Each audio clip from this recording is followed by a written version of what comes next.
talking for a while. This is awesome. We're just getting started, going live on YouTube, and I got to make sure I hit the mute button here, otherwise we'll get that echo. All right. We are going to get started here in just a second. I got a big special treat for everyone here. Bonus content. All right, there we go. Oh, we want that. No. That's you can pause it. All right, perfect. Okay, we're gonna go ahead and put that down. All right, folks, welcome to tonight's business. Not business. I always want to say business credit. I love business credit, but we're not talking business credit today.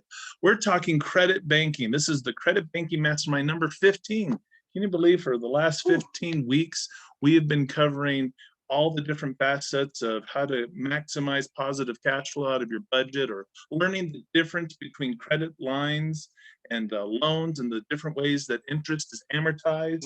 We've been learning how to take our income and push it through a line of credit and put our expenses on there. All the different principles of what's called credit banking, velocity banking, cash flow banking. There's so many different names that it goes by, but the underlying principle and all of that's still the same. I have to tell you that that I'm super grateful to be here tonight. We're pushing out this webinar, and this goes out, of course, on the Wise Guys and Ties YouTube channel, but we're also broadcasting on the Velocity channel. So I want to say thank you to the host, CJ Wallace, for having us here, and welcome to the 17,000 subscribers that are on the channel. We have a very special treat today. You know, a lot of people have actually come to look at you and I as the credit banking, experts, right? Like the Jedi Masters, so to speak. Like some people, like, they come to us and they're like, "Help me, Obi-Wan Kenobi. You're my only hope." Right. But where did he learn all of his power? Exactly. So if you do see us that way, that's great. If not, well, then you just haven't been around us long enough to know. But no, I do a good job at helping people understand the basics of velocity banking, of credit banking. And but tonight we actually have like Yoda, the Yoda of credit banking. What we cover here on a weekly basis would be like credit banking 101, velocity banking 101. Right? Today, we're going to take it to a whole nother level. We're going to go advanced upper division level stuff here. And I'm excited to bring out our guest speaker today. His name is Richie Galarse Pancos. He's from the Hawaiian Islands, lives on Oahu, and he leads a team of investors, a great, wonderful group out there. But he has been helping transform people's lives and their finances by helping them achieve financial freedom by getting out of debt and using and banking through their lines of credit. And sometimes it's good to switch it up and hear all of this information from a totally different perspective. So Richie, if you could take yourself off of mute and come on out here, I'd like to welcome you to the group. Hey, what's going on? How's it going? Aloha. Aloha. Wow, I hope I set the stage and I got everybody's expectations up that you're going to be the Sherpa that leads us to the top of the mountain, and gives us all those nuggets of wisdom that we can't hear anywhere else. Oh, please, you guys are being too modest of yourselves. You guys are amazing. So don't even take that away from yourselves.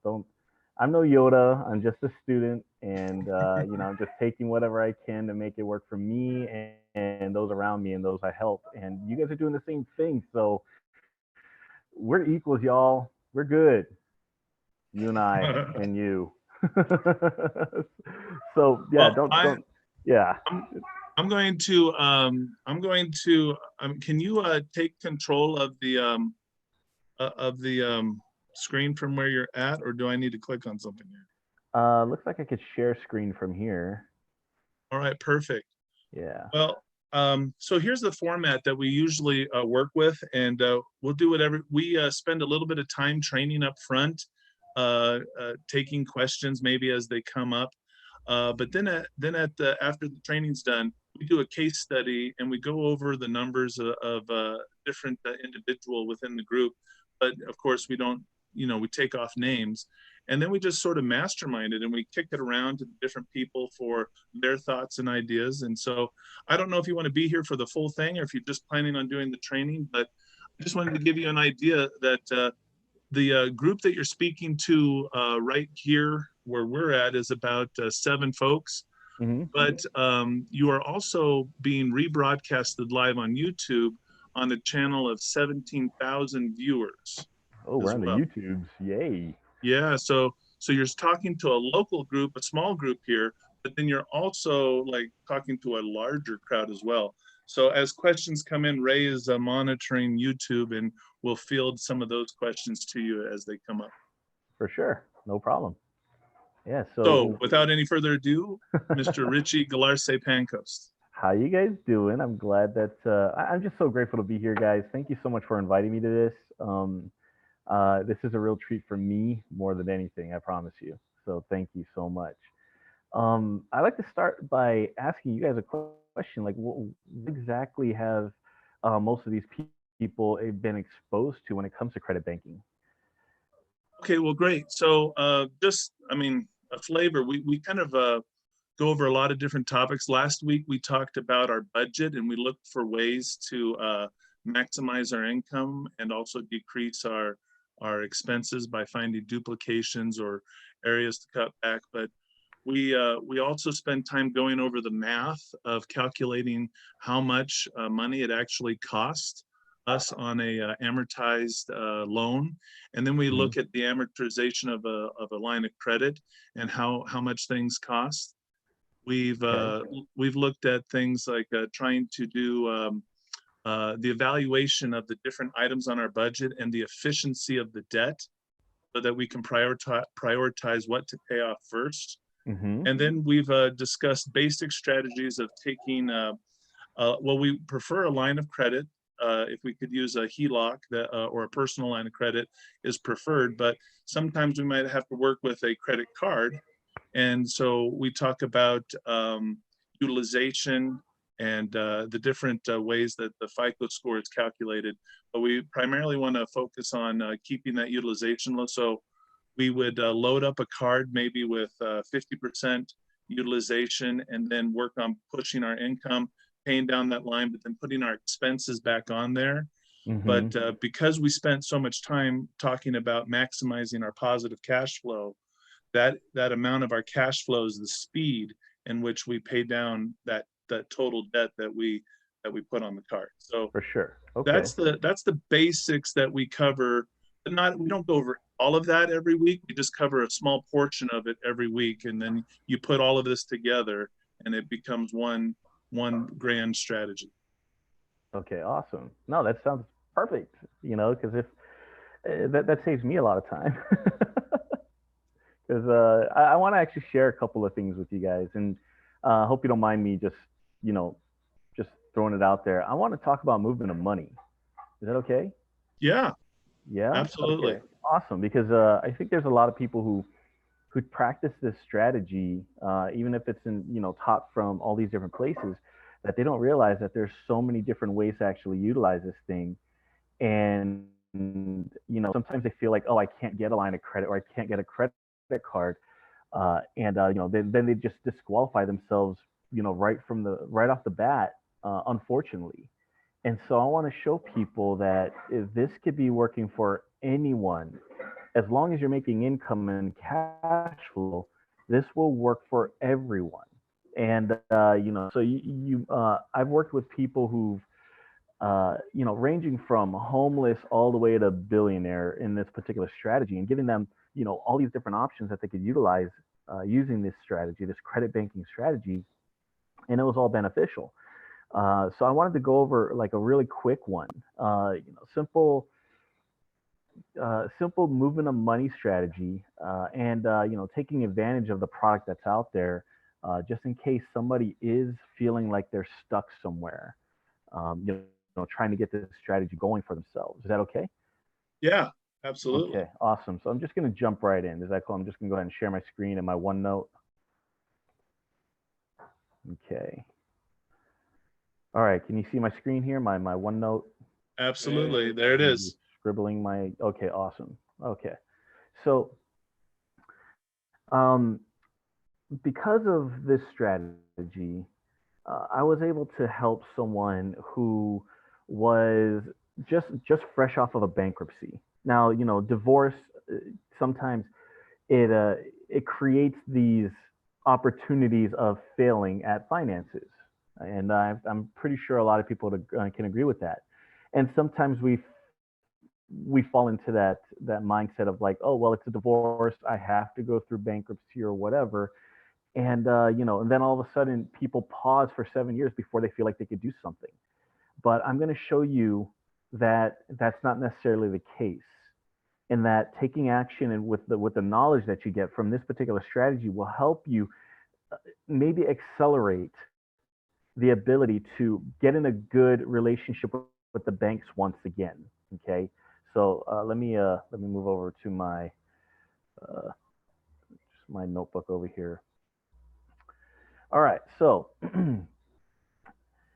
this person, she's a mom of two.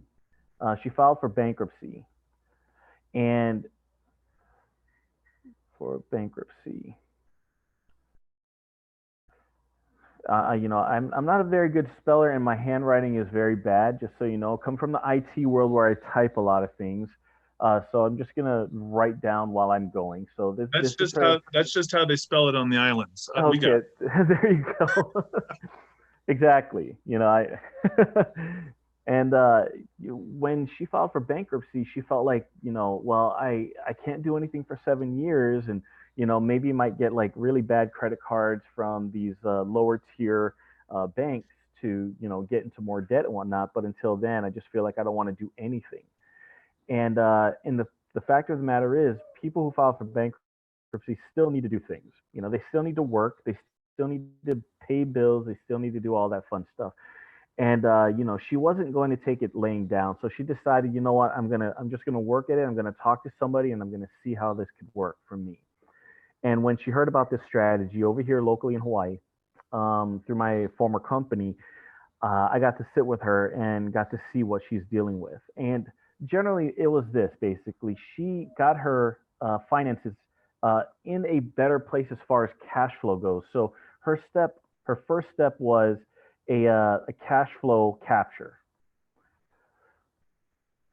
something that you guys were talking about, I guess, very recently about, you know, trying to figure out how you can mitigate costs and, you know, take some expenses and then instead of paying it over there, put it towards this.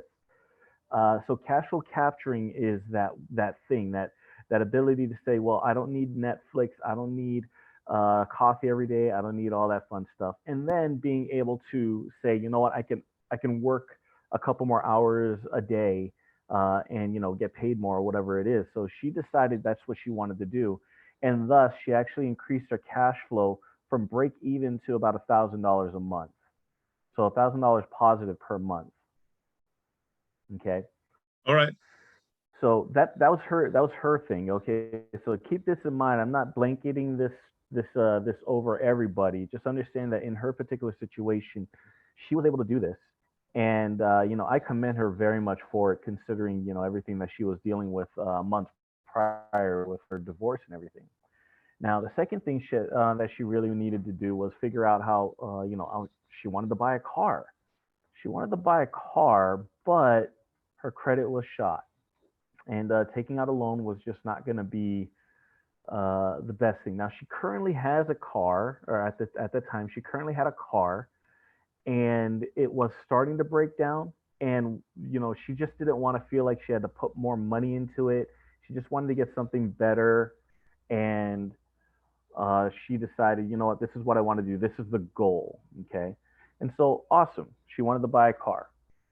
Now, if she did take out a loan at this particular time, I think her rate was going to be somewhere between 13 to 15% on an auto loan with a huge down. And she just didn't have that. And so she was like, okay, maybe this will have to be put on the side. I'm not too sure if we're going to be able to do this. Otherwise, you know, I'll have to keep fixing the car that I currently have.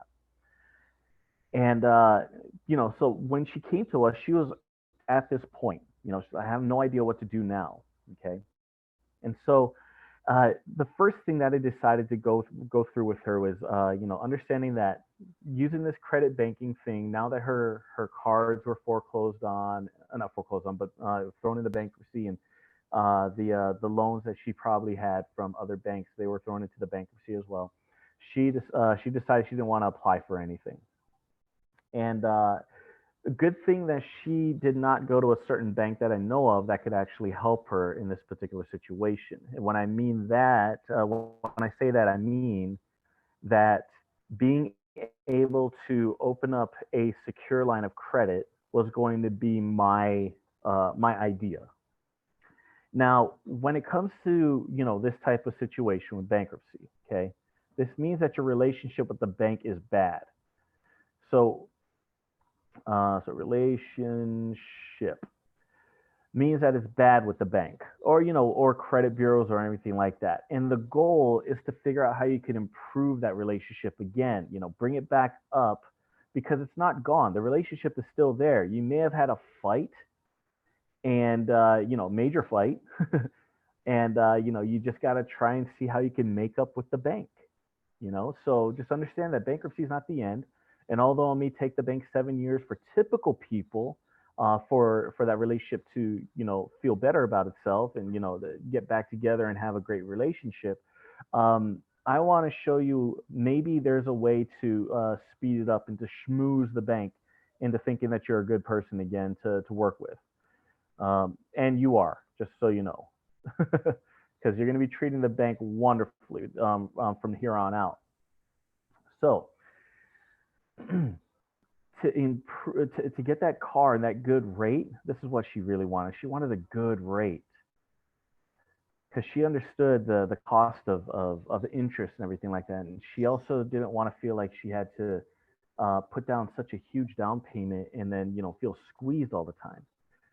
And so I understood that. I figured, you know what, I'm going to go ahead and see what she could do about getting that relationship in good standing first. Then let's talk about the car. Now, when I told her about that, she said, well, I got to wait 7 years for that, because that's when the bankruptcy will be off my record. And I said, well, technically it's going to be on your record, fine, but you have a chance to start working with a bank. And the way you treat that bank might bleed into all the other relationships of other banks that you may have. So let's see what happens. So I decided to show her this strategy. Now, movement of money. Okay, so this is the topic. Okay, movement of money is going to be the most essential thing when it comes to I was about to say business credit banking. I love business credit as well, Joey. Absolutely. But but credit banking, movement of money is so essential. And the problem with this is that there's no such way of blanketing a training on how to move your money. The reason why is because all banks are different. So this is like rule of thumb. All banks are different. Okay. And you got to realize that they all treat their accounts differently. They judge accounts differently and everything like that. Regardless of what anybody else out there says and how they code their product, just so you know. Like, for example, the typical personal line of credit in the banks that I use here locally in Hawaii, they actually judge your personal line of credit, or code it to their credit bureaus when they report it.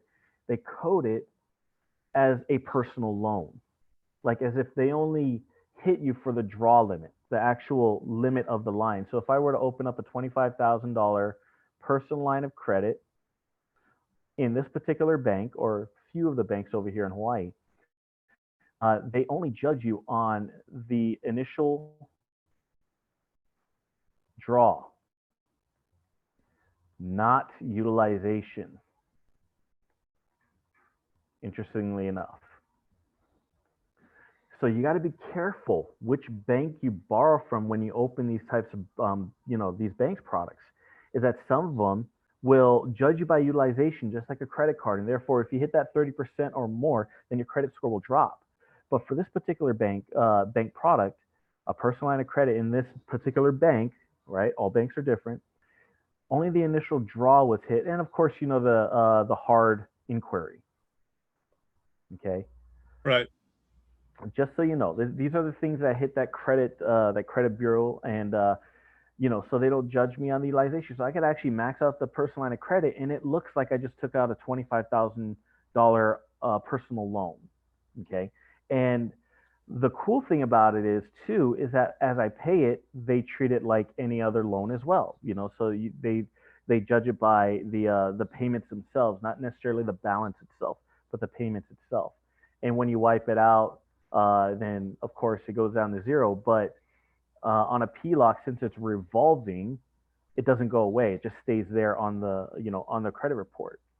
So just keep that in mind, that you got to be aware that all banks are different. I just wanted to use this as an example. So I'm going to use another example here. That this particular bank I sent her to. Okay. I had to send her to this particular bank because this particular bank in Hawaii is the only one that offers this product that did what we needed it to do. I needed her to, aside from, get her cash flow in place, and, she has her goal. So number 3, or step 3, was to open up a secured line of credit. Okay.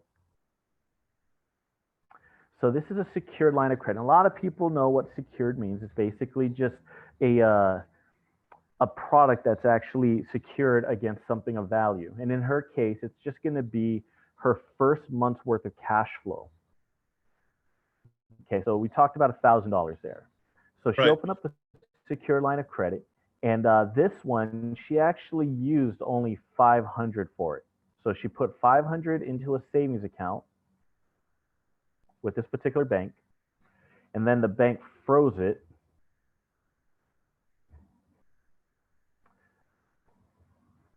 Did I spell freeze? Yeah. And thank you. and then they returned back, giving her a secure line of credit, $500 limit at zero balance right now at that point. So hopefully that's clear. She used $500 of her current cash flow, put into a savings account. The bank freezes it and then grants her a $500 secured line of credit limit. And on top of that, in her particular case, no credit check. Oh, the eyes over there. So no credit check, as well as a lower interest rate. Now, the funny thing is, a lot of people ask me this. So why would you put your money into a savings account and then borrow it for an interest rate?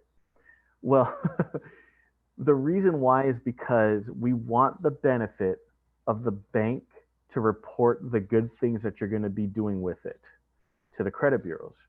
Okay, that's pretty much the cost of doing this, the interest that you'd be paying. And in this case, it's like 2.6%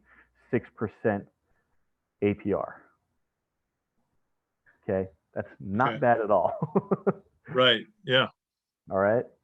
Another thing she decided to do as well was she did the same exact thing. So she put $500. Sorry, let me get that nicer. $500 into that same savings account. So it just went up to 1,000. So the balance is 1,000. And they did another freeze on the next, 500. And then she opened up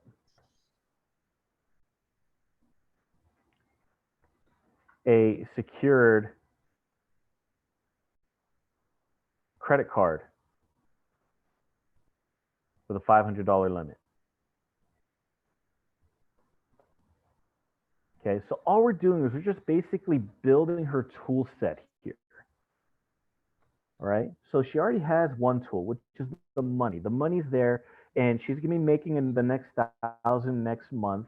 She was comfortable with being able to place this into a savings account, because if she wasn't comfortable, then all she'd have to do is close the lines of credit, and then the savings account would unfreeze, and she could get her money back as long as she's not using the line of credit, right? So they're open. Here are two tools and her cash flow. These are three tools actually. So cash flow plus this guy and plus this guy, the secure line of credit and the secured credit card. Okay. So the So cash what I'm flow, gonna- cash flow is $1,000, right? Yes, the cash flow is $1,000. Thank you so much. I'll go ahead and write that in there. Yeah, so per month. Now, Got of it. course, it fluctuates. You know, I'm not going to say that she's perfect at $1,000. Sometimes it's like 800. Sometimes it's 1,200. You know, it all depends on what the situation is per month. Sometimes she works more. Sometimes she works less. But all in all, is basically the same average pretty much per month, because I got to track it with her for the next 6 months or so. All right. So now that we have her tools in place, okay, and now that she's starting this relationship with this new bank that she started working with, now we're going to start utilizing this strategy of movement of money, using this credit banking strategy against her own money. Now, again, the goal for her was to be able to increase that relationship back up with the banks. What does that actually mean? That basically means let's see what they do to her credit report, to her credit scoring and everything like that. Now, as someone who does what I do, I can never promise that this will actually increase people's credit scores, because there's so many different factors in this, right? There's anybody can say, you know, oh yeah, this will increase your credit score, but what do you know what else this lady is doing? Like, what if she's opening up another credit card and messing it all up? You can't promise that this is going to increase anything. But what I am going to do is just basically show her a strategy where it could potentially just create a better relationship with this specific bank. Is that fair? Yes. Okay, awesome. All right. So let's move on to the movement of money. Okay. So typical credit banking is, you open up your home equity line of credit, or your personal line of credit, or even a credit card, or any kind of line of credit, and you dump money into it, and then you take out for your expenses. So it's just like here's the line of credit. Lock line of credit, and here's the money going in, and then money coming out for expenses, and cash flow sits on top and brings the balance down. So that's like the typical mindset of how this credit banking strategy works, whether you call it velocity banking or credit banking strategies or whatever. There's so many different cool things out there. But all in all, it just comes down to this. Everyone's movement of money is going to be different. That's why, again, I can't blanket this strategy on everybody. I had to work with this specific person. So if you want to talk case study, this is a great example of someone who went through bankruptcy and was still able to make this happen. And in the end, she was able to get a $25,000 unsecured personal line of credit from this bank in 6 months. Just by rocking this particular strategy, even with the bankruptcy hanging on her. And that gave her the ability to get the car that she wanted and needed. And she was able to pay that bad boy off even faster than she thought. And it just turned into this whole magical awesomeness. So getting herself out of that situation, I was so proud of her. I really was. All she just took was a little bit of knowledge and a little nudge. And so that's what I want to show you real quick. So here we are. In her particular situation, she opened up a checking account with this particular bank, okay, to make it as easy as possible. Now, we already know, sorry, let me get back to those other colors here. We already know that she opened up that $500 limit secure line of credit, okay? She also opened up that $500 limit I'm really bad at illustrating. I try to keep things uniform. So here, and I'm not going to give you that exact amount. And the cool thing is that she needs to get, some groceries. And so she bought herself about $300 worth of groceries with her secured credit card. So $300 worth of groceries. And then so that's what I told her to do, use that credit card for those kinds of expenses. And then she also had to use, maybe about $40 for gas. So $40. So we're at $340 total on this particular time in the month. So now that she has this balance of $340 in this credit card, what I had her do was, instead of using your money to pay off this credit card, the money in the checking account, I want you to draw money out from the secured line of credit first to the checking account for $340. So therefore, now the secure line of credit has a $340 balance on it. But now the checking account has $340 on top of what she was already paid in her checking account. Okay, so this is what she was paid, and now she has $340 more from the secure line of credit. It's cash. And then what I then had her do was, I said, okay, now you're going to take that $340, and I want you to pay for that secured credit card. And then that secured credit card got wiped out, down back to zero. So now that $340 no longer is in the checking account. And so she basically, in essence, floated that expense over to the secure line of credit from the credit card, using that checking account as her middleman. So now we have a balance of $340 in this secure line of credit. Erase, please. So then I had her move $340 from her checking account over to the secure line of credit and pay this thing off.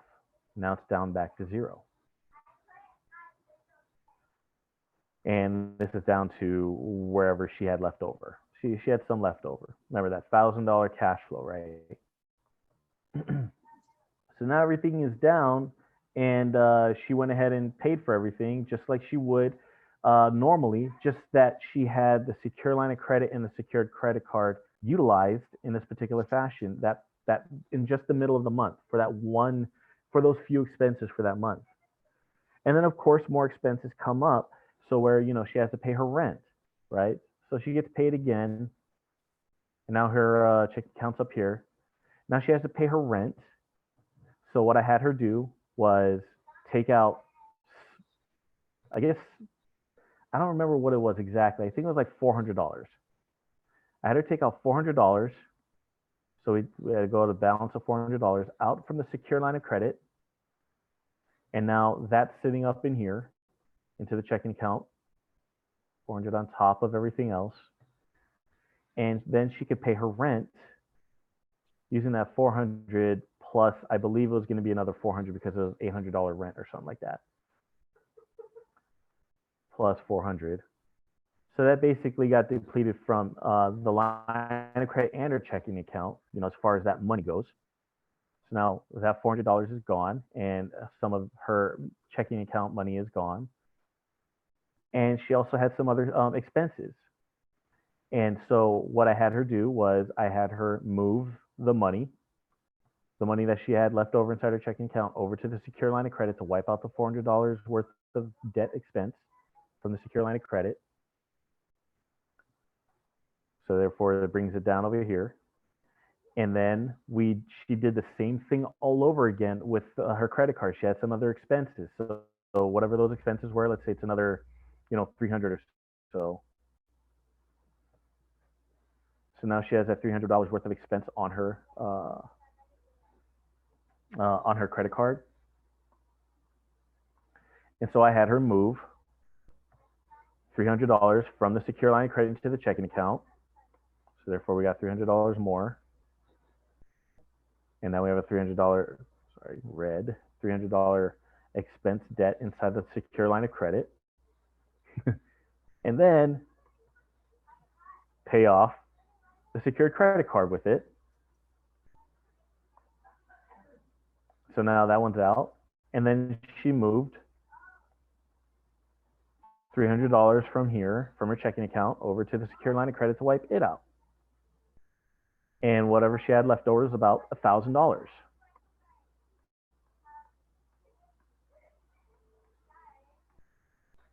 Okay. So Richie, when you say that this repeats, are we already in month 2 where we already got another paycheck? That was just paycheck number 2 for month 1. Wow. That Okay, is it's a lot. That's amazing. Yeah. It's a lot. It's a lot. I understand. Yeah, it's confusing as all heck too, because why not just use your checking account to pay for the expense? Why not just use that to whatever? And So you're creating payment history on the line of credit and the secured credit card. over and over and over again. Now, I'm not going to say that does make a huge effect on your credit report. I'm just saying get into the habit of moving the money that benefits you the most. I mean, you guys got like what are the points that credit card points guy on the internet, where he's like, use your credit card for all the points and miles and you can get this and this and this. Well, I'm telling you to use the same thing. You're going to be paying for that stuff anyway, right? You're going to be paying for all these expenses anyway, your rent, your living expenses and everything like that anyway. But if you just use your checking account, which reports nowhere except for maybe a telecheck, that doesn't really do anything. If you just use your checking account alone, then it doesn't do anything. But if you start tying in these tools that you created, and you start saying, you know what, this got paid how many times that month? 2 times. This one got paid twice that month. Okay, and they were wiped out, by the way. And now you have an extra $1,000 left over after all expenses are paid. In her particular case, it wasn't necessarily, trying to bring on some big expense and paying it down. It was repairing the relationship with the bank. That's her goal. And within 3 months, her credit score, the ones that we were monitoring, again, all credit scores are different, I know, but the ones we were monitoring, she was at 582 when I first met her. And in 3 months, it jumped up to 660. Whoa. And by then, even with the bankruptcy and everything, which, it just gets me giddy. It's so awesome. And I'm not saying exactly that this particular strategy of moving the money did it. All I'm saying is that it doesn't hurt, as far as liability and disclaimers go. And within 6 months, even with the bankruptcy on record, she had a 692 credit score, FICO. So by then, in 6 months, the same bank that opened up the secure line of credit, secured credit card, and had $1,000 worth of savings. Oh, I forgot to tell you guys, she did this as well. That leftover $100 went into her savings account. And what this did was she decided, you know what, since this $1,000 is sitting inside the savings account, I'm going to increase my line. So now we have $2,000 inside here. I'm going to increase this line by $1,000. So now the limit is actually $1,500 at that point. She wanted, she didn't really need the credit card to increase the limit. She just needed it to report. It's her secure line of credit that she wanted to increase all the time. And so that's what she basically did. She kept putting the money back into savings. So it's secure. It stays in the savings account and everything is secured. Nothing is going away. But then by 6 months, 692 FICO with them, they were like, okay, we see that you got to a point, I think she got up to like 65 or something like that, 6,500 on the limit of the secure line of credit. So it means that she has 6,500 in her savings account, right? Okay. so they decided, she decided to go in and say, you know what, now that my score went up, I was wondering how possible it'd be to open up an unsecured personal line of credit. And so they redid her numbers and everything like that, and they decided to grant her a $25,000 personal line of credit at 7%, which And replaced what yeah, time frame are we talking about again? Maybe I missed that. 6 How long months. did 6 months? Yeah, it took 6 months to get to this point. Now, again, this is not like I always have to say results are not typical. Like I have to, because I've done this many times and it's worked. It's just that I can never explain exactly why, because I don't know exactly how these credit reports work. I don't know exactly how. You might want to talk to a credit, like a credit expert when it comes to, is this actually reporting twice a month? Is this actually reporting twice a month? Is it actually reporting that she's wiping it out per month and that everything is stabilized, right?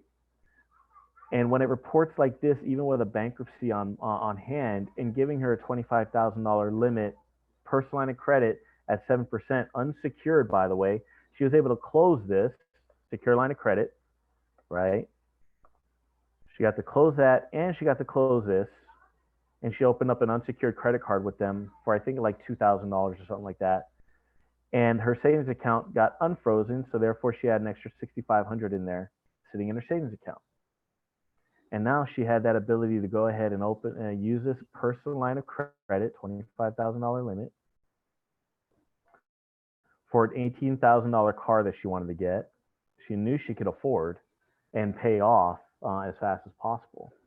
And and this interest was still high because of the bankruptcy on there. And some car dealers, they decide, hey, no, I'm sorry, it wasn't interest. She didn't take out a loan. That's right. That was another person. So $18,000 cash for that car. That's right. So it was $18,000 cash for the car.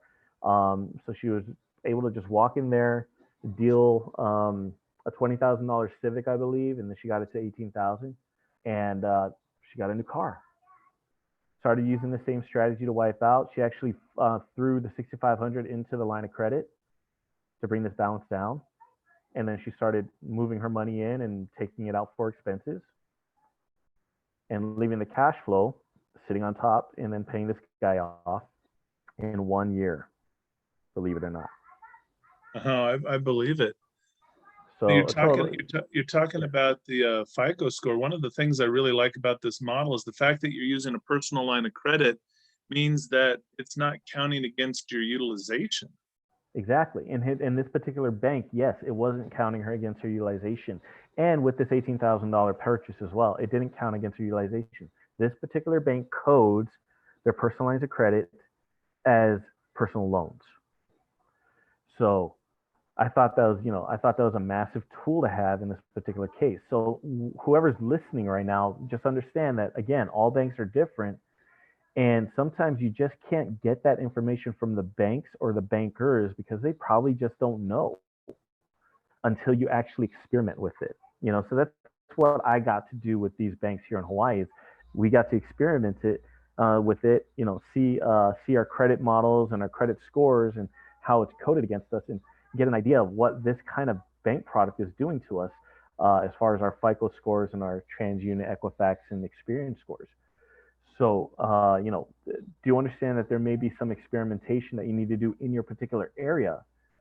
But even if it was that particular case, of utilization and everything like that, as long as you have a plan and you stick to that plan by keeping that credit banking strategy and keeping that cash flow against the debt that you want to pay off, then you're going to be golden eventually.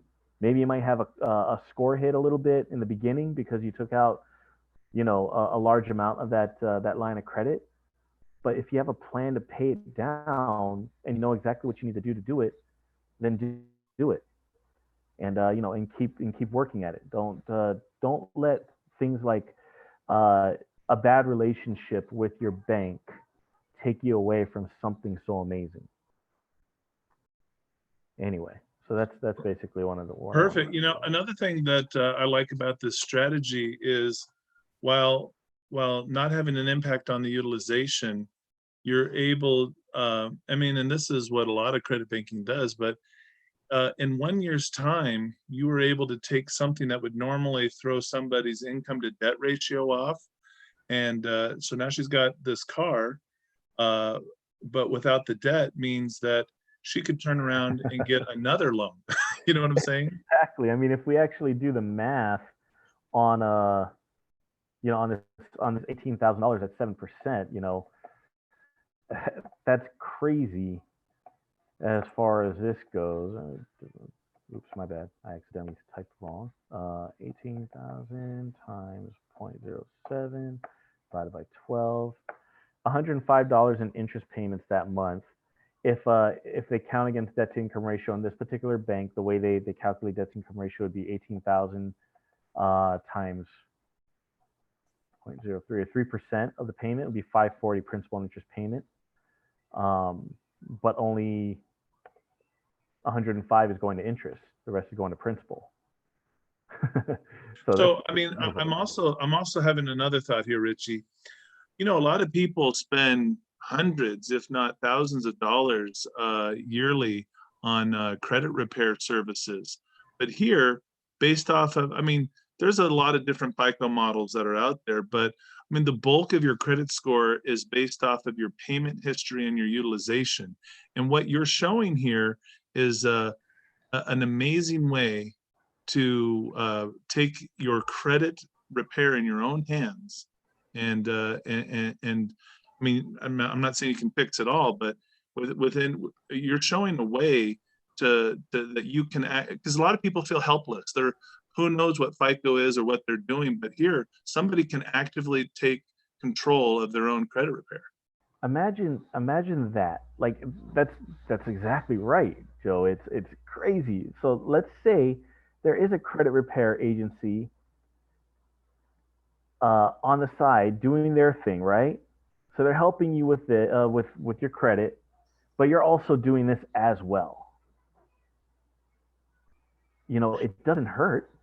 Right. I mean, so you might spend $1,000 or a couple $1,000, and it might take I don't know what the average is, but I'm guessing based off of some of the clients that I've talked to, it might take 18 months for them to get a lot of major things off of your credit. But in 18 months, what could you do on the credit banking side? Exactly. So if you could find that bank that allows you to open up a no credit check secure line of credit, or they're willing to work with you on a secure line of credit. Because quite honestly, what does the bank have to lose if you secure the line of credit with your money? Right. Well, you're not going to find any major bank, any of the big banks. They're all going to do a credit check. I mean, this is something you're talking about at a regional community bank, federal credit union level, right? Exactly. Yeah, this was definitely a federal credit union. There's actually two banks here locally now that offer this particular one, and one is a federal credit union, one is a local bank here, regional bank. So just so you know, they are out there. You just got to find them, and hopefully it's not like you're watching from the sticks, Missouri, and they have that one bank that doesn't offer you anything but a checking and savings account and maybe a loan, but and you're trying to do this. No, that's not what's going to happen. But I don't know, maybe one of these days we're going to start seeing those newer banks that are pretty much online based through, so all they got to do is just be online, and you'll be able to open up an account and all that fun stuff, and you'll be able to treat it like this. You'll be able to use their tools just like this. So let's cross our fingers that this goes nationwide as far as that particular tool goes.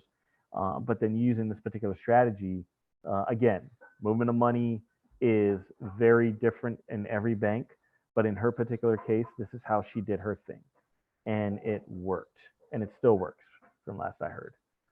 So, oh, this is amazing. Movement of money, basically creating a ton of payment history, which on most FICO scores is anywhere from 33 to 35% of your total score is just how much payment history do you have. Yeah, it's it makes me smile. And you know what? Don't even get me started on business credit banking using this strategy. Holy moly!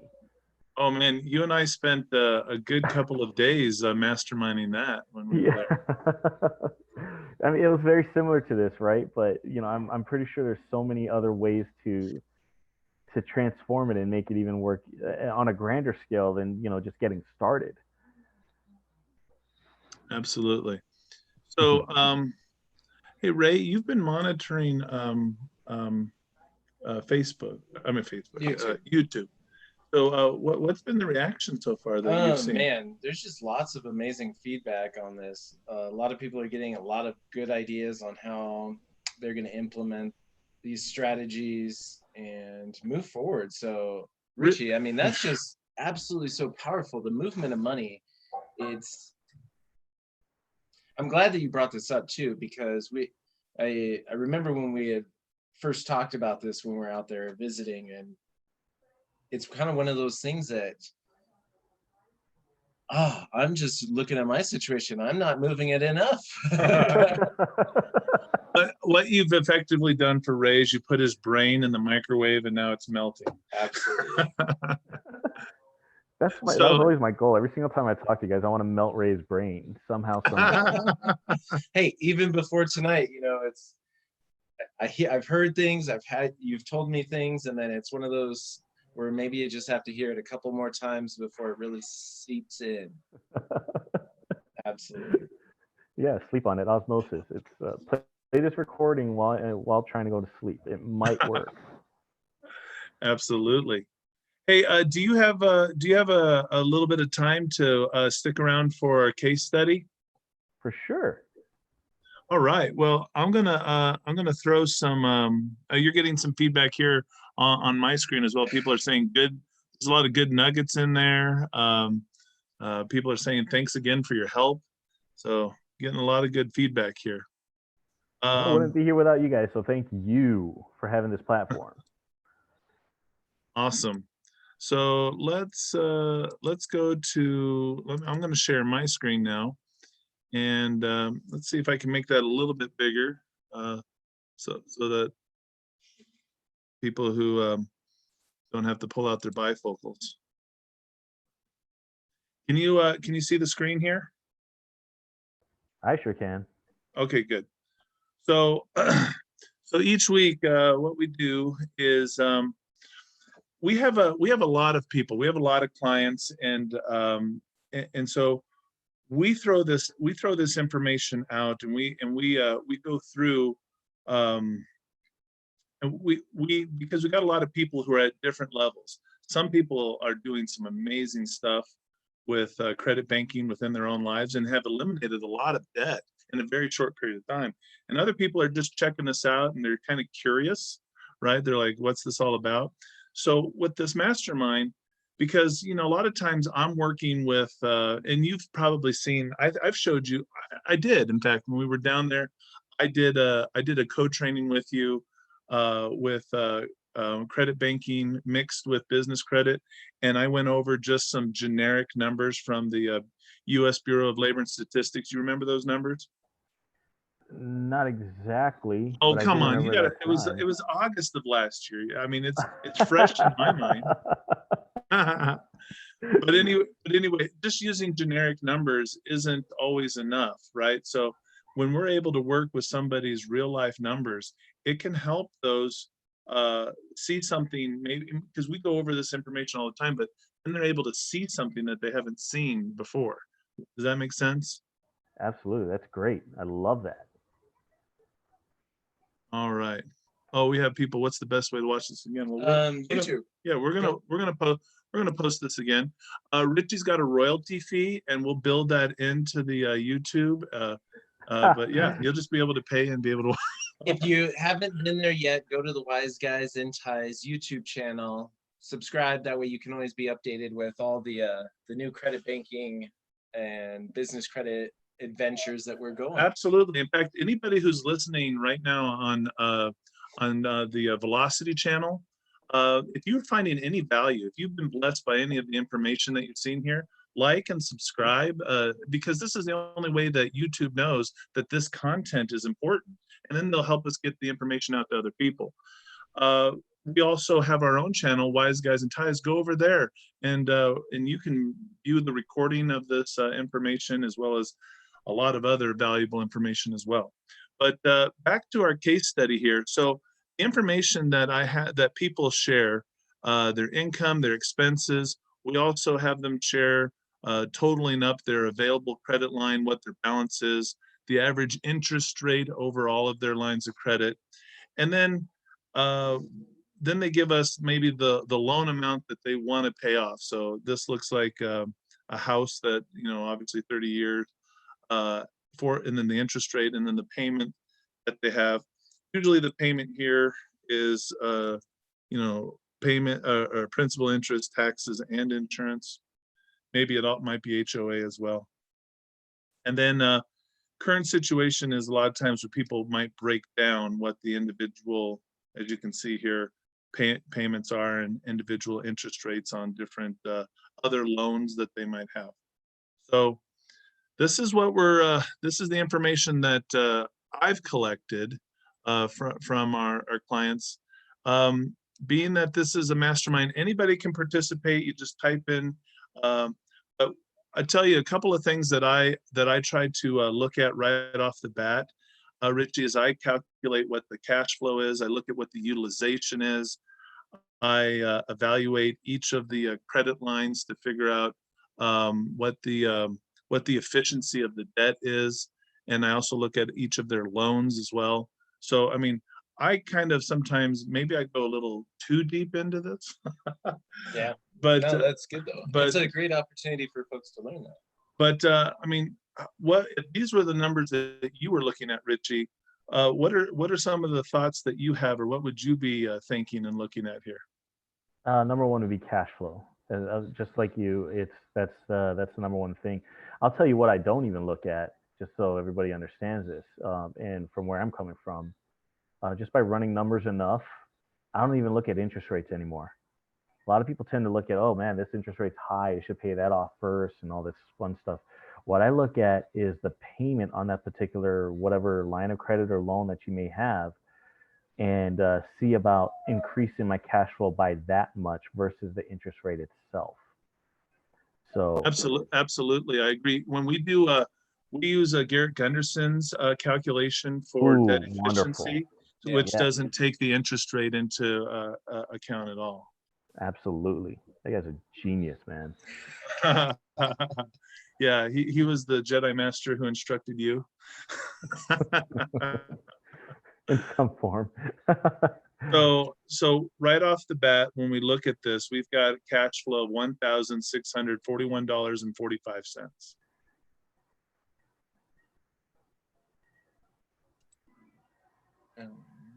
And then let's see where we're at with utilization.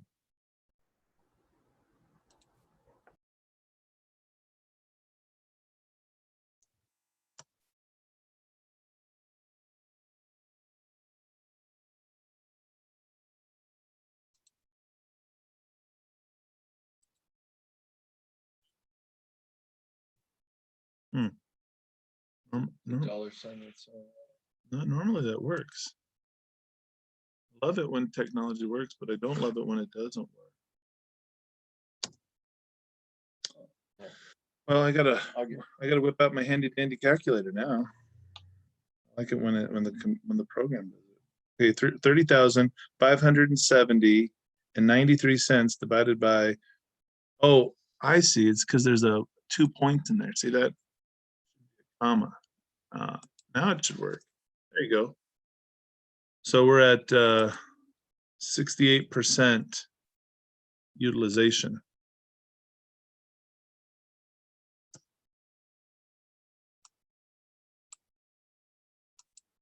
All right, 68% utilization. All right. So, folks, we're opening it up to you. Okay, we got, let's see. Let's see here. We have, are the lines of credit? Okay, no, we already have that one. Okay. Perfect. Yeah, the best way to see this again would be to go on to Facebook. All right. Perfect. So for those of you on YouTube, for those who are, participating with us live, where would you start with this? You're looking at the income and the expenses, and you have cash flow of $1,641.45. You've got a credit balance of $30,500 with a $44,000 limit. Let's see what's coming in on the chat here. On that, we have people saying, use the cash flow to start paying off the credit cards. I like it. I mean, we want to get that utilization down as fast as we can. So given where we're at with just the credit cards at $30,570.93 and a cash flow of $1,641.45, well, a little over, just right around 18 months, you can zero out those credit lines. So Richie, if you're still with us, is that what you would do?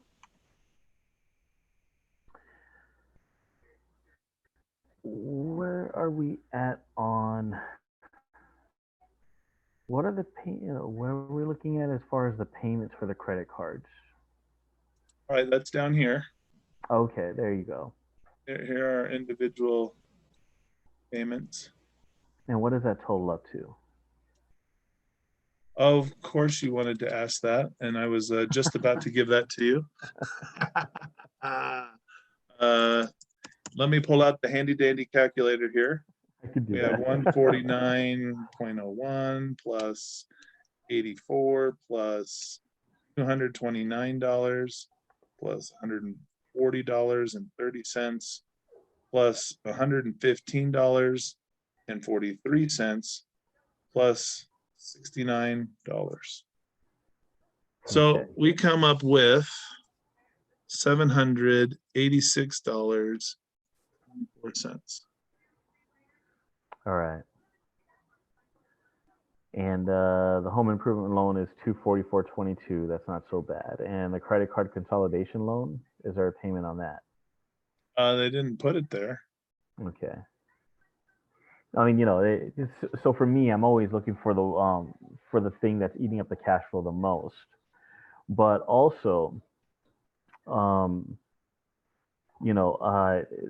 guy who suggested paying off the credit cards could be right as well, considering the fact that what if this person wants to open up the particular tool that they need to be able to, start utilizing the strategy more efficiently, and looking at the taking down the utilization of the credit cards will surely enough give the banks the ability to say, well, the utilization is down, credit score will, show in favor of being able to open up that particular bank product. So, oh, you said $707 for the credit card consolidation loan per month. So, yeah, I would just aim for the thing that's mostly taking up the non-mortgage payments. By the way, the non-mortgage payments, the one that's taking up the most cash flow right now, and using that cash flow index system and being able to snowball the credit cards down might be a great way to start that as well, because once 149 goes away, then your cash flow increases by 149. Then you dump it into the next thing, that cash flow goes up by $84, and then so on and so forth. So yeah, I aim for the one that hits the cash flow the most, but it also depends on what this person is looking for as far as a bank product to qualify for to start utilizing against this debt. So credit cards Absolutely. might be a great credit cards might be a great start.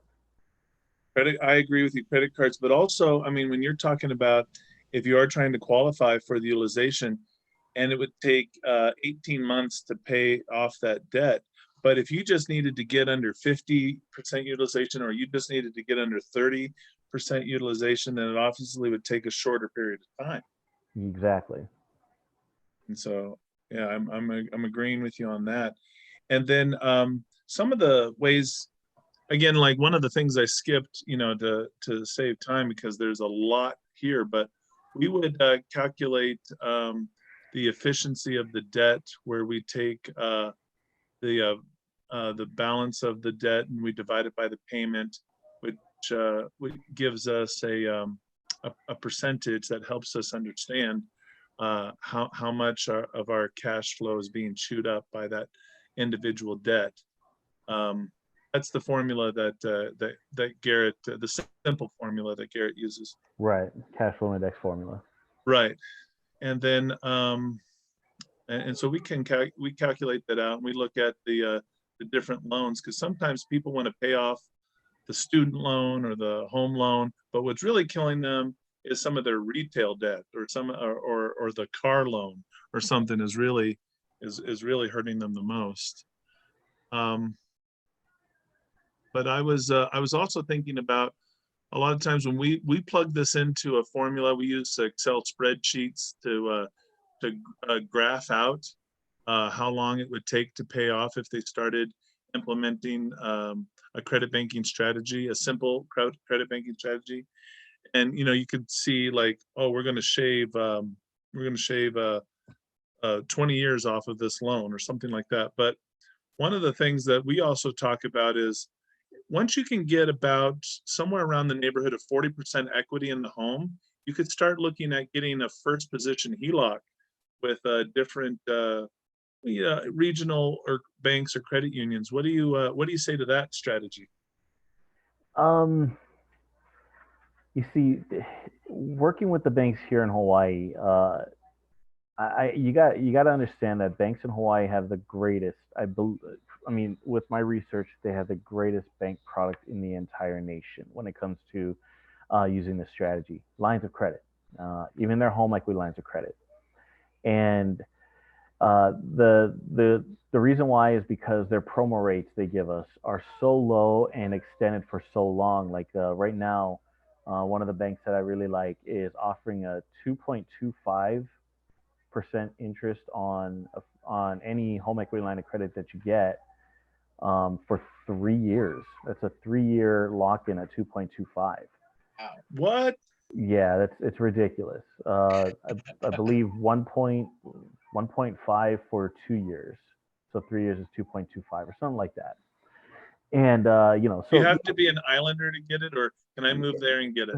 The property has to be based in Hawaii. Oh, okay. Yeah. So, you got to understand the reason why is because the cost of living is really high over here. So they want to be able to entice the locals here to be able to use those bank products. But mind you that most banks, when they do this, they're in negative yield.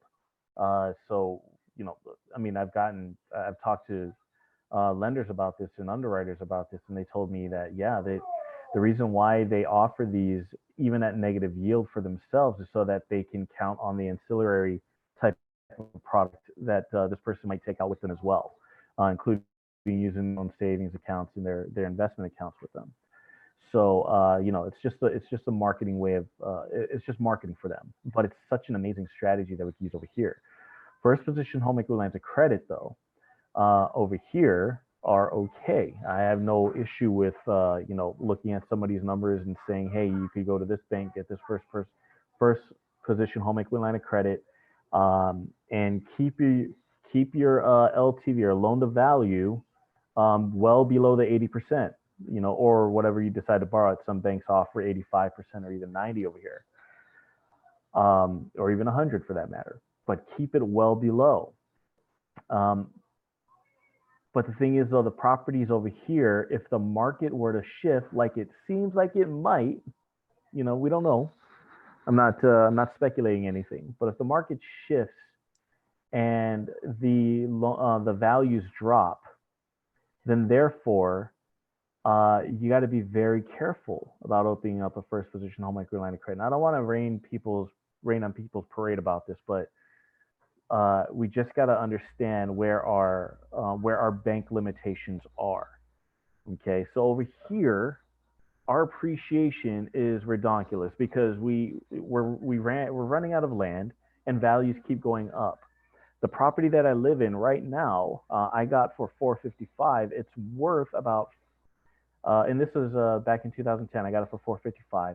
Right now, it's worth around 680 to 700, and that's just me sitting on it, you know.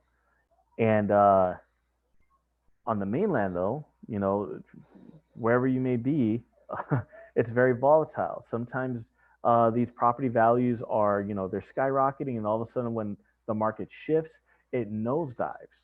For us, it doesn't do that. It might settle, but then it just keeps going back up because of our, the demand and the scarcity over here.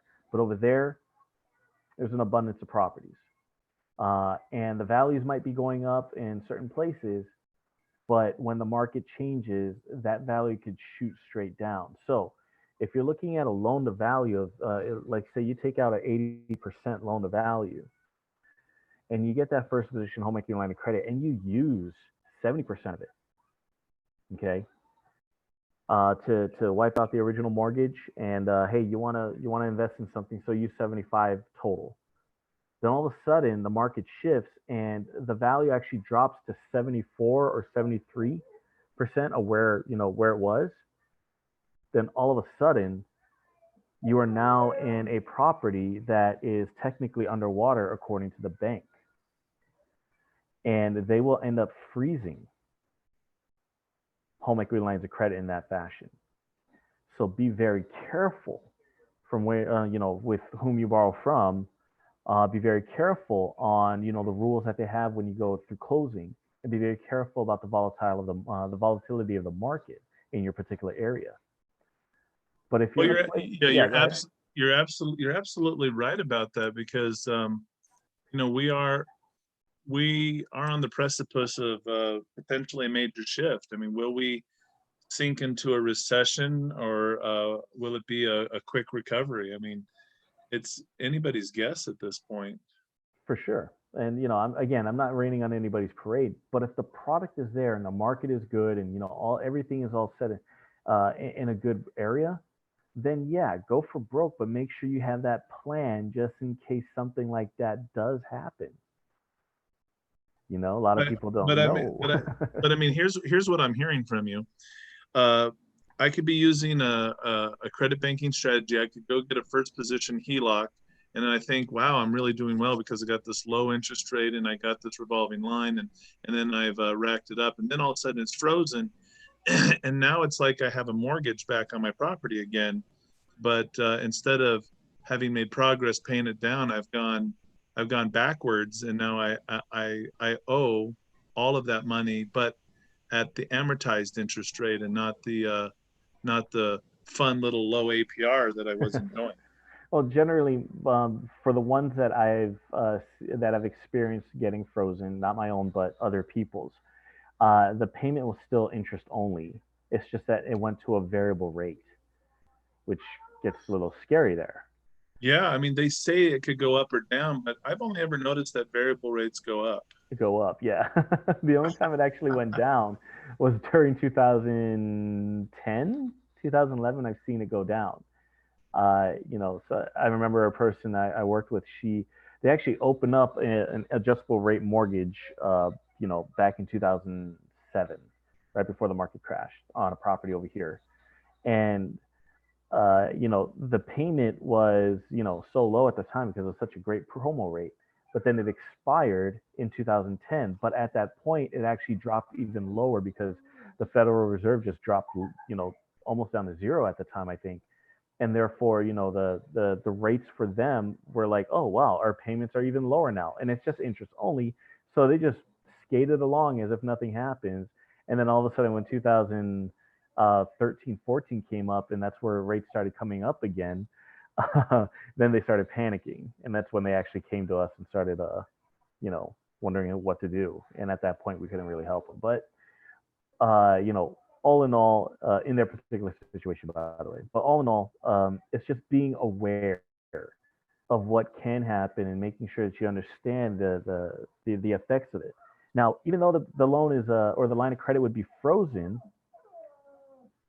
what opportunities do you have there to keep using the strategy? Well, if you still have access to a revolving line of credit, you could take this big, huge behemoth loan and then use your little credit cards as like piranha, taking little bites out of it and Exactly. transferring as much of that principal and that into a lower APR that you pay off. Right. And it's a good idea to get to that point where your LTV gets low enough to where you could actually go back to the bank and say, hey, I mean, you know, at least you have an argument. I'm not going to say that they're going to unfreeze it for you, but at least you have an argument. And now you could say, hey, my LTV is back down below the 80% at the current value now. Can you please unfreeze my line of credit and let's get back to business? You know, maybe they will, maybe they won't, but at least you have an argument. Right. Or get yourself into a refinance situation. I know that a lot of people are, especially in credit banking, refinances are evil, but as long as you have a plan, you should be fine. You know, and to just go back to using that method of taking those little bites out of the line of out of the loan as you go, but at least get yourself locked into a better rate than that variable rate that could kick up at any time. Absolutely. So, Richie, what you see on the screen here, can you see the Excel spreadsheet I have up here? Yes, I do. It looks So beautiful. with this little calculation that we do here, it takes two significant things into consideration that are not realistic. First of all, it assumes that over the course of like 28 years or 16 years or 10 years, that your income is going to remain static. Okay. And then the other assumption that's made here is that your expenses are going to remain static, which you and I both know is not realistic. But Absolutely. from a mathematical standpoint, though, let's say you were to, and so I like this form because it helps me look at what is possible, but it's also not what's realistic, because you constantly have to adapt to times when the income goes up, or sometimes the income goes down, or expenses. I mean, you start having kids, the expenses go up, right? Or if you start acting like a kid, expenses go up, right? Mm-hmm. So, but with those caveats set aside, what we're looking at here on this spreadsheet on the blue side is, if we do nothing, this loan that this housing loan of the case study that we were looking at would pay out in 28 years, and the total interest paid over that time would be $185,893. Mm-hmm. Now, the orange one is if you were to make an extra payment on top of that of $500, you could see how you immediately are shaving off 11 years off just by making an extra $500 a month. And you save $82,000. The green part is where we're talking about utilizing the basic credit banking strategy that we were discussing here. And then we're not really, we talked about it in great detail using an advanced credit banking strategy, such as a first position HELOC. And that's when, again, if all the economic indicators and your financials are strong enough, that you might consider pulling the trigger on that.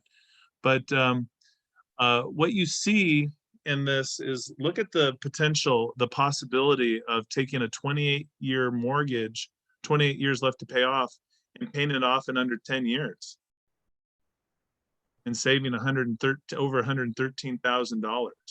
That's beautiful. And something that I think a lot of people tend to miss, right? Okay, so say somebody's comparing the orange to the green, 82 to 113. That's not a very big difference, right? But what most people neglect is the fact that that $500 that you're making extra payments to that mortgage is gone. You can't touch it until you refinance. Whereas with the credit banking strategy, that extra money that you throw against the debt is fully accessible to you. Exactly. Yeah, I mean, we've played around with, like, because people are like, well, let's say I can free up some more cash flow instead of using your credit banking method. Let's say I could put, an extra thousand, or maybe we'll say $1,200, right? And Hmm. we show, wow, it looks like you're accomplishing almost pretty much the same. We've done it where it matches, but the difference here, and you made a beautiful point, is you're using your own money to pay that down, and you're losing the buying power today for, hopefully access to future equity. But with the credit banking strategy, you're leveraging other people's money and retaining your own cash flow. Absolutely. And whatever you do dump into it, fully accessible to you, just like a savings account. Beautiful.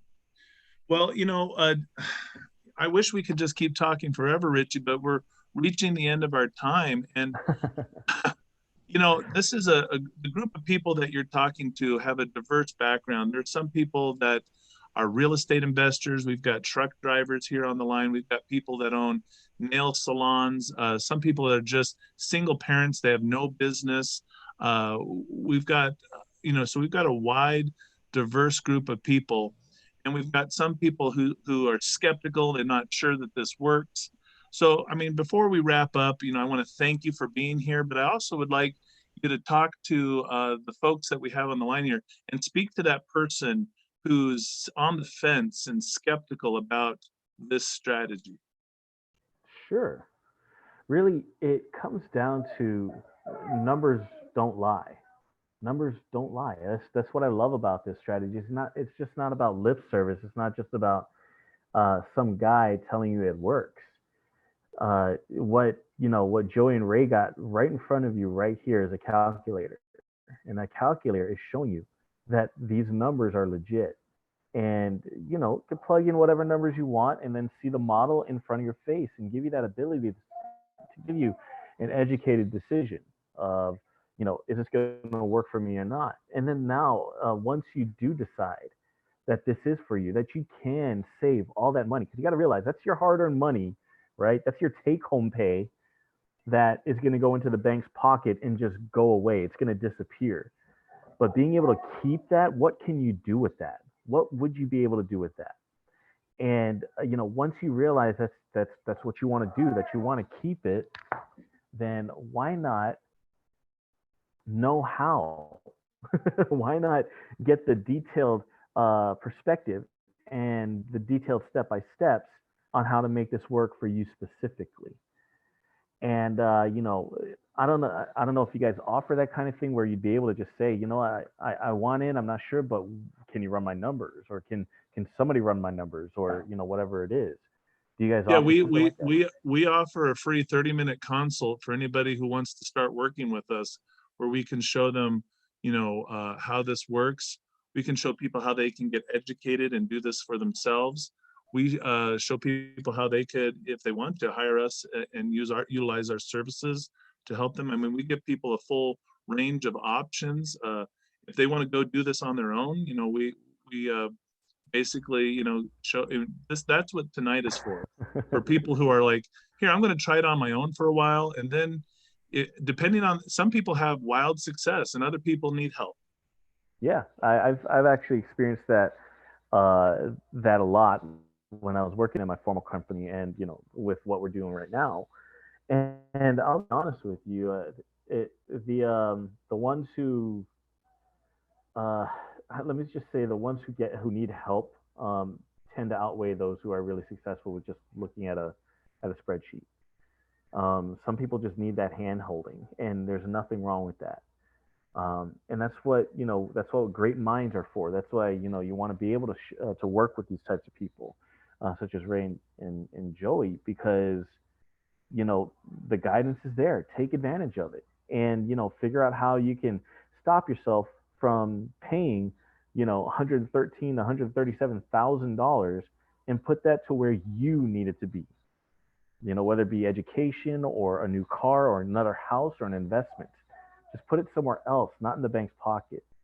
So thank you guys so much for having me. I really do appreciate it. And I hope to do this more.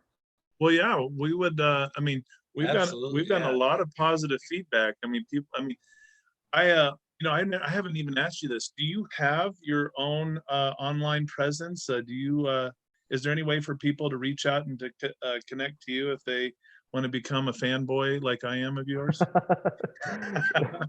I'll be honest with you. It's everything that I've been doing is very personal. This is like maybe my second time being on an online, audience kind of a thing with a lot of people. A couple podcasts here and there. Maybe this is the first time I've been in front of more than that. But not. I would say just if you really want to get in contact with me, contact Joey and Ray, and I'll be more than happy to give them the email that you could utilize to get in touch with me.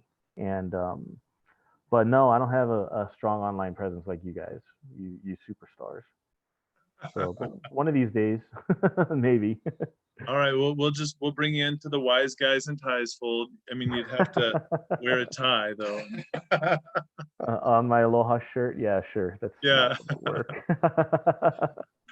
No, I thank you so much for coming out, and we'd love to have you again. And thank you for giving us a different perspective, especially on the moving the money. Because we go over a lot of the stuff every week, and it's really great for people to hear a fresh perspective on it. And I really am grateful for all that you shared with us, because I mean, I know time is valuable for you, and I want you to be able to give back to your family. But thank you for taking time out of your busy schedule to work with us today. No, thank you, man. I mean, right now, my new office is being poured in my backyard. It's going to be a little outdoor area with a gazebo, and that's going to be my office. So right now it's being poured, and I'm watching it, and they're doing such an amazing job out here. So I'm excited about that.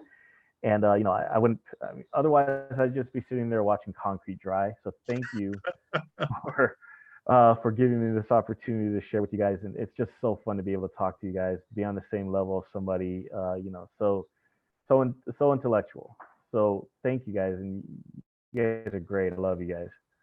Thank you, Richie. Thank you. Yeah, thank you. I second everything Joseph said, and for all of our listeners out there as well. And truly, minds were changed tonight. Minds were absolutely changed. I've got a lot of people chiming in on the webinar saying, thank you so much, such valuable information and insightful perspectives. So we definitely want to have you back in the future, man. And congratulations on that new office and gazebo in Oahu, Hawaii. I mean, some people, they're stuck at home, and I feel bad for you in Hawaii, stuck in Hawaii, and yeah, you guys are going to be enjoying that weather during, I guess, this lock-in during the summer over there in Arizona. So I don't think that's going to be too bad. Oh no, I'm going to try and run the border, Smoking the Bandit kind of style, and go up north. Yeah, right on, guys. Thank you so much. Thank you. I'm super excited to do this again with you. Absolutely. And so everybody on the line, especially on our webinar, if you want more information about how you can participate in what we have going on here, well, man, why do I always seem to have problems with technology? I love technology when it works. Hold on. So to participate, if you want to be a part of this, all you have to do is go to wiseguysandties.com/credit-banking and put in your information. You have to check mark the 4 boxes. Oh, we need to share it. Oh, am I not sharing? Oh, it's not sharing. You know what? I am so sorry, folks. What would I do without Mr. Ray Fleming teaching me how to do everything here? Okay, hold on. So we're here, and then I thought I was sharing my screen, but I wasn't. Okay. So here we are, folks. What I want you to see here is how easy it is to get going with it. What? I think you should be good now. All right. So wiseguysandties.com/credit-banking for these Tuesday night masterminds. All you have to do, put in your first name, your email address, and your phone number. And then what that's going to do, you have to check mark those 4 boxes, but then you'll be able to start working with us. And as simple, I mean, you'll be in the webinar where you can participate, ask questions, work with us. Now, when it comes to participating in this mastermind here, we want you to be able to, if you want to be a part of a case study, it's easy. It's very simple. All you have to do is when you fill out the form, the next stage is to scroll down, and you can put your own numbers in. And again, we're going to leave all your personal information off of this. We're not sure. In fact, we don't share your personal information with anybody. We only contact you if you want us to. I mean, that's how great it is. So, but when you put your information in, then you can participate in the mastermind. You know, it was great being able to pull somebody who has worked with dozens and dozens, hundreds of clients, really utilizing credit banking strategies. It was a great treat to have Richie here with us. Absolutely. But each week, when we're able to mastermind and work through these strategies, you can participate too. So oh no, hold on. Oh man, I know I can make it work. There we go. So for anybody who wants more information, learn to work with us, you can call 888-524-9273. Our email is on the screen. You can go to our website, learn more about us there. Also, there's our schedule. You can schedule a 30-minute consult with us. I want to say thank you to CJ Wallace and the Velocity channel for inviting us to be out here, and to all of his 17,000 subscribers. It's been fun. And I want to thank each and every one of you that is a part of our mastermind here locally. We had 10 people show up, and that was great. Nice. Working with all of you, and thank you for your feedback and your comments. Again, we'll see you next Tuesday, where we will be going over the difference between lines and loans. And really, it's a math heavy day. Bring your HB 10B2 calculators, right? We're going to be doing a lot of work. So for myself and for Ray Fleming, I'd like to say good night and God bless everyone.